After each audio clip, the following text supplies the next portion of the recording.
Hello guys, welcome back to my YouTube channel C A Shubham Bansal. तो आज हम लोग जानेंगे एलआरएस स्कीम के बारे में। इसकी फुल फॉर्म है लिबरलाइज्ड रेमिटेंस स्कीम।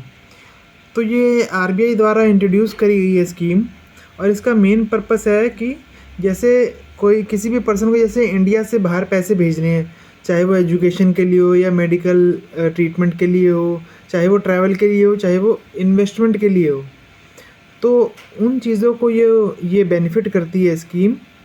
और इस स्कीम के तहत अगर हम पैसे भेजते हैं तो हमें ज़्यादा डॉक्यूमेंटेशन और आरबीआई की गाइडेंस में ईज़ है इस स्कीम से।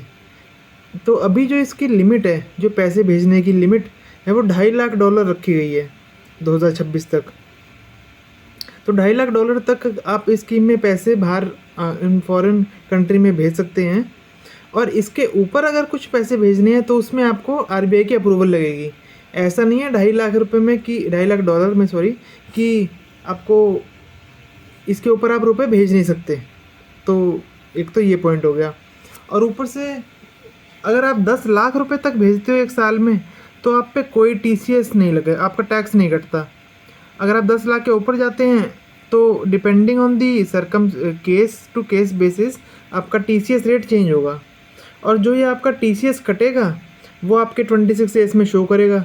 अगर आपकी income with in the limit है तो आपको ये टीसीएस रिफंड भी हो जाएगा।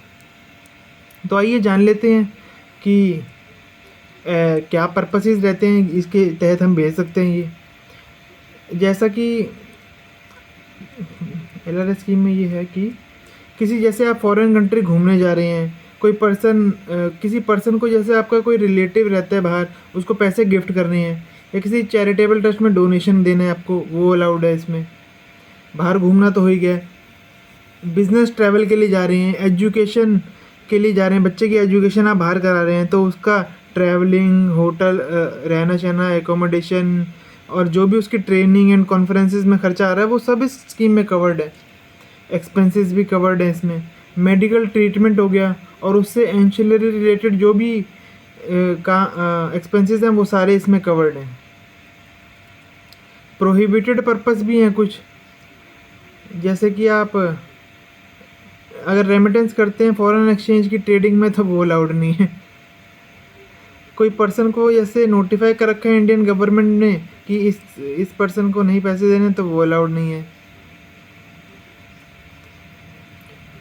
Foreign currency convertible bonds Indian company के बाहर नहीं खरीद सकते।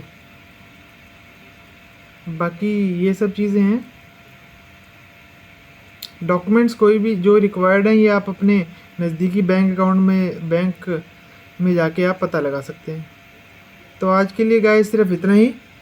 Please like, share and subscribe to my channel, ताकि मैं और वीडियोस आपके लिए ला सकूं, इंफॉर्मेटिव वीडियोस।